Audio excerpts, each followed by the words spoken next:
എല്ലാവർക്കും നമസ്കാരം. ജനുവരി 7 എല്ലാ കുട്ടികളും കൗണ്ട് ഡൗൺ സ്റ്റാർട്ട് ചെയ്യും. കുട്ടികളെക്കാൾ കൂടുതൽ അധ്യാപകരും രക്ഷകർത്താക്കളും. അപ്പൊ നമ്മളിതില് പ്രധാനമായിട്ട് വിചാരിക്കേണ്ട ഒരു കാര്യമുണ്ട്.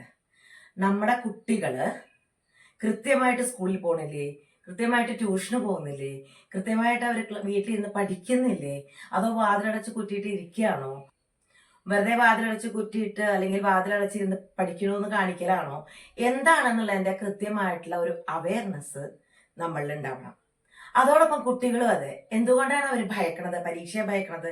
ആ വിഷയത്തില് അവർക്ക് കൃത്യമായിട്ടുള്ള അറിവില്ലായ്മയോ, അല്ലെങ്കിൽ അവർക്ക് പഠിക്കുമ്പോൾ കോൺസെൻട്രേഷൻ കിട്ടാതിരിക്കുകയോ, അല്ലെങ്കിൽ അവർക്ക് അവരുടെ കഴിവിനെ തിരിച്ചറിയാതിരിക്കുന്ന അവസ്ഥയിലോ, വീട്ടിലുണ്ടാവുന്ന പല പ്രശ്നങ്ങള്, അതുപോലെ സമൂഹത്തിലുള്ള ചില ബുദ്ധിമുട്ടുകൾ അവരെ ബാധിക്കുക, സ്കൂളിലുണ്ടാവുന്ന പ്രശ്നങ്ങള്, ഇത്തരം മാനസികമായ സംഘർഷങ്ങള്, പ്രണയം, അങ്ങനെ പല വിധ വിഷയങ്ങള് ഈ കുട്ടികളുടെ പഠനത്തിനെ ബാധിക്കാറുണ്ട്. അപ്പോ നമ്മൾ അതിലൊരു കാര്യം കൃത്യമായിട്ട് മനസ്സിലാക്കുക. എന്റെ കുട്ടികള് റിസൾട്ട് വരുമ്പോ പേടിക്കുകയല്ല ചെയ്യേണ്ടത്. പരീക്ഷ ഇന്ന് മുതൽ, ഇപ്പൊ ഇതുവരെ ഞാൻ പഠിച്ചിട്ടില്ല, ഇനി ഞാൻ പഠിച്ചിട്ടെന്താ കാര്യം? അങ്ങനെയല്ല. ഇന്ന് മുതൽ നമ്മൾ ശ്രദ്ധിച്ചു പഠിച്ചാൽ നമുക്ക് പരീക്ഷ എഴുതാൻ കൃത്യമായിട്ട് പറ്റും, നമുക്ക് മുന്നോട്ട് വരാൻ പറ്റും എന്നുള്ള കൃത്യമായ ധാരണ ഓരോ കുട്ടികൾക്കും ഉണ്ടാവണം. നമ്മളുടെ പഠനം, നമ്മളുടേതായിട്ടുള്ള അറിവ്, നമ്മളുടേതായിട്ടുള്ള കഴിവ്, ഇതെല്ലാം പ്രകടമാക്കാൻ ഉള്ള ഒരു പ്ലാറ്റ്ഫോമായിട്ട് പരീക്ഷയെ കാണുക. കാണാപ്പാഠം പഠിക്കുക, അല്ലെങ്കിൽ പരീക്ഷയ്ക്ക് എങ്ങനെയും ജയിക്കണ്ടേ വിചാരിച്ച് പഠിക്കുക, അതല്ല.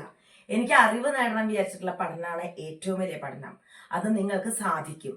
കാരണം നിങ്ങൾക്കേ സാധിക്കൂ. കാരണം എനിക്ക് ഭാവിയിൽ എന്തെങ്കിലും ആവണം എന്നുള്ളതിലുപരി എനിക്ക് ഭാവിയിൽ എന്താണോ ഞാൻ ആഗ്രഹിക്കുന്ന പൊസിഷൻ അല്ലെങ്കിൽ കരിയർ, അത് ഞാൻ ബിൽഡ് ചെയ്യണം എന്നുള്ള ദൃഢനിശ്ചയമുണ്ടെങ്കിൽ നിങ്ങൾക്ക് പരീക്ഷ പേടിയില്ലാണ്ട് എഴുതാനായിട്ട് സാധിക്കും.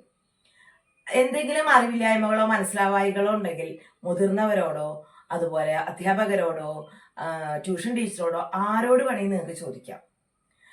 എന്ത് സംശയങ്ങളും കൃത്യമായിട്ട് മനസ്സിലാക്കാൻ പറ്റുന്ന പ്ലാറ്റ്ഫോമായിട്ട് ഓൺലൈനിനെ നമുക്ക് കാണാം. അതിലിപ്പോ നമ്മൾ യൂട്യൂബൊക്കെ എടുത്താൽ ഒരു വിഷയത്തിനെ കുറിച്ചിട്ടുള്ള പലതരം ക്ലാസ്സുകൾ കിട്ടും. ഇതിന്നൊക്കെ കിട്ടുന്ന അറിവ് സമാഹരിച്ച് ഒരു പുസ്തകത്തിലോ, അല്ലെങ്കിൽ നമ്മളുടെ തന്നെ മനസ്സിൽ, പുസ്തകത്തിൽ എഴുതി വെക്കുകയാണ് ഏറ്റവും നല്ലത്, എഴുതി വെക്കുകയും അതോടൊപ്പം തന്നെ നമ്മളുടെ പാഠങ്ങളും നമ്മുടെ ടീച്ചേഴ്സ് പറഞ്ഞ പാഠങ്ങളും കൂടി കമ്പൈനായിട്ട് പഠിക്കുകയാണെങ്കിൽ നിങ്ങളെ സംബന്ധിച്ചിടത്തോളം കൃത്യമായിട്ട് അതിന് ഒരു റിസൾട്ട് കിട്ടാതിരിക്കില്ല. പിന്നെ ചിലപ്പോൾ ശ്രദ്ധ കിട്ടാത്ത കുട്ടികളാണെങ്കിൽ ഒരു ബോർഡ് പോലെ, വൈറ്റ് ബോർഡ് ആയാലും ഒരു ചെറിയ ബ്ലാക്ക് ബോർഡ്, ഈ റോളിംഗ് ആയിട്ടുള്ള ബോർഡായാലും, അല്ലെങ്കിൽ ഈവൻ നിങ്ങളുടെ കയ്യിലുള്ള പുസ്തകമായാലും, എന്തായാലും ശരി, വേറൊരാളെ പഠിപ്പിക്കുന്ന പോലെ പഠിക്കുക. അതായത് ഈ വിഷയം എനിക്ക് വേറൊരാൾക്ക് പറഞ്ഞു കൊടുക്കാനുള്ളതാണെന്നുള്ളത് മനസ്സിലാക്കിയിട്ട് അവിടെയാണ് നമ്മുടെ പഠനം തുടങ്ങേണ്ടത്. നമ്മൾ ഒരു പേപ്പറിൽ എഴുതുമ്പോൾ നമ്മൾ എന്ത് പഠിച്ചു എന്നത് ആ പേപ്പറിലൂടെ അത് നോക്കുന്ന അധ്യാപകരിലേക്ക് എത്തുകയാണ് വേണ്ടത്.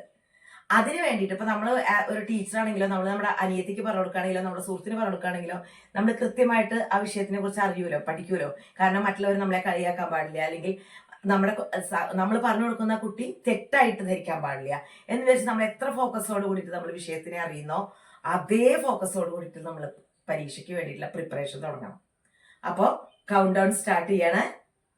ഇന്ന് മുതൽ എൻ്റെ എല്ലാ കുട്ടികളും എല്ലാവരും നന്നായി പഠിക്കുക.